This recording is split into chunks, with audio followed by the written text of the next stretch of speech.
It is a good way to start our Monday, seeing as the Monday goes down and still being productive. We have in the studio with us Barrister Mbeseha.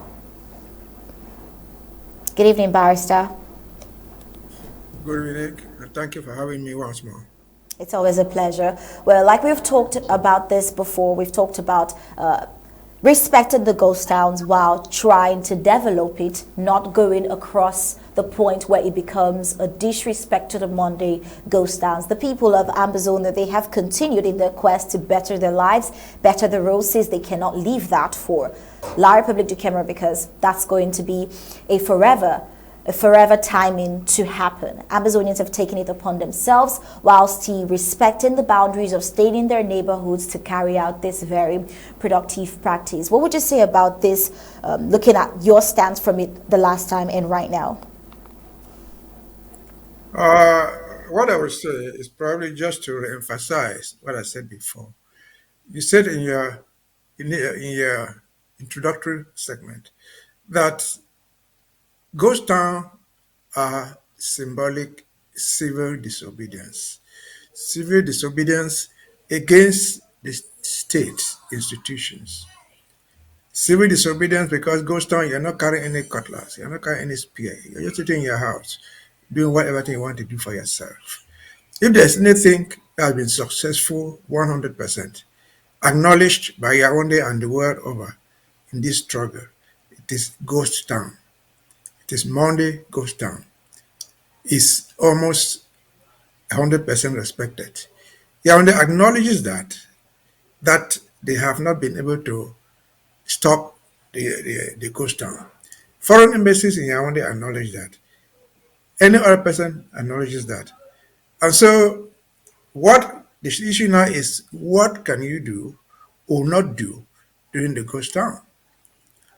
I had the opportunity to say before that ghost town is not a punishment for you in your house, you and your wife and your family. So if you go behind your house and make a vegetable garden, or simply deploy to your whatever thing you want to do privately, that's good enough. It is not meant for you to close your house. It's meant for government office to shut down, for public space to be shut down. Maybe except hospitals, but it's meant for public space. Your house is not public space. Your private garden behind your house is not public space. Your farm, cocoa farm in the farm, the bushes, is not public space. So you can do all that. But the problem is, you can even go do fix your road. But the problem is, going to fix your road, or call it construct, or do anything to the road, is a good idea. But how do you manage this? To make sure that somebody does not intrude into that activity and seek to manipulate it to become a government event. That's what is important there. Because coincidentally, most of the people on the home front doing those jobs, they live in the communities with the so-called councillors. They live with the mayors. They even live with the duos. The only difference being that most of the duos are not the aborigines of those areas. So you should be careful not to be manipulated. Government is an intelligent government. They are very clever. They Very know true. how they Very can true. manipulate you. So Very true. if you go to fix a road or fix a bridge that links a country to the other one, that's good. But if in that process, for example, you have a mayor, you have a councillor who sits with you there, who benefits from the road, it's quite good.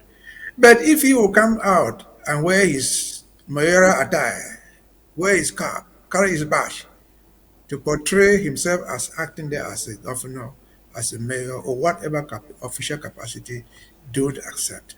That is pure manipulation. It's trying to manipulate you because they will True. take pictures of you, take it to CRTV, and show how government had organized a Monday keep Bamunda clean, a Monday keep Manfe or Boya clean, a Monday community development for fixing roads. Because we are used to community development. That's what they will do. So you should be very, very careful to draw the line between what you do, what is going to be effective, what is allowed in ghost town, what is not allowed. Again, ghost towns are not individual punishments. They are meant to show the public they are disobeying the public authorities. They are showing to the world that the public space controlled by the government is not working. What does this public space include? It includes schools. It includes transportation. I just before we came online, I noticed something happened in Buea today. They alleged that a driver was caught by Amba, wounded seriously, his fingernails cut, and then he was lying in the hospital because he had just dropped his passengers. This is Monday. As awful as that might look, as long as we don't even know who did it, the question is, why was this driver driving on a ghost town day to be picking and dropping his passengers? That is ghost town day. It did not exclude drivers driving from one point to the other, especially public transport drivers. And so if you go out like that, you are being manipulated knowingly or unknowingly. It means you are not respecting ghost town. And whatever thing befalls you, it befalls you. I just gave that as an example. I saw this morning being reported from Equinox Pigeon News. And this was happening in Boya. And this is Monday. The question, the bottom line is, why was this driver picking passenger left and right in the morning of a ghost town day Monday? And so back to your question again, let me emphasize, the lockdown, the ghost town days, which are only one in a week, officially for now, it's on a Monday. And so if you choose to go and farm make a vegetable farm behind your house, that's a private space for you. If you choose to be your bathroom, that's a private space for you.